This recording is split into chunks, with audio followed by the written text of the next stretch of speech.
డి7 news ప్రేక్షకులకు నమస్కారం. Bollywood star నటి దీపికా పదుకొనే సినిమాలకు గ్యాప్ తీసుకున్న విషయం తెలిసిందే. జవాన్, కల్కి చిత్రాల తర్వాత మళ్ళీ దీపిక ఏ సినిమాలోనూ నటించలేదు. గతేడాది తల్లిగా బాధ్యతలు తీసుకున్న ఈ అమ్మడు ప్రస్తుతం అమ్మతనాన్ని ఎంజాయ్ చేస్తుంది. ఇదిలా ఉంటే దీపిక మళ్లీ సినిమాలకు ఓకే చెప్తున్నట్లు తెలుస్తుంది. తాజాగా ఆమె బాలీవుడ్ బాద్షా షారుఖ్ ఖాన్ నటిస్తున్న కింగ్ సినిమాలో హీరోయిన్ గా నటించబోతున్నట్లు సమాచారం.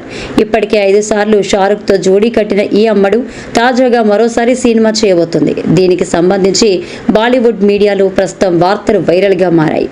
సిద్ధార్థ్ ఆనంద్ దర్శకత్వం వహిస్తున్న ఈ చిత్రంలో షారుఖ్ కూతురు సుహానా ఖాన్ కూడా ముఖ్య పాత్రలో కనిపించనున్నారు.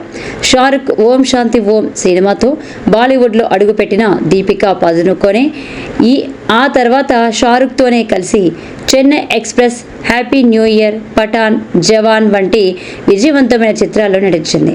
కింగ్ వీరిద్దరి కలయికలో వస్తున్న 6వ చిత్రం. ఈ చిత్రంలో అభిషేక్ బచ్చన్, జైదీప్ అహ్లవత్ కూడా ముఖ్యమైన పాత్రలు పోషిస్తున్నారు. కింగ్ సినిమా ముంబైలో మే 18 నుండి షూటింగ్ ప్రారంభించనుంది. ఈ చిత్రానికి అనిరుద్ రవిచందర్, సచిన్, జిగర్ సంగీతం అందిస్తున్నారు.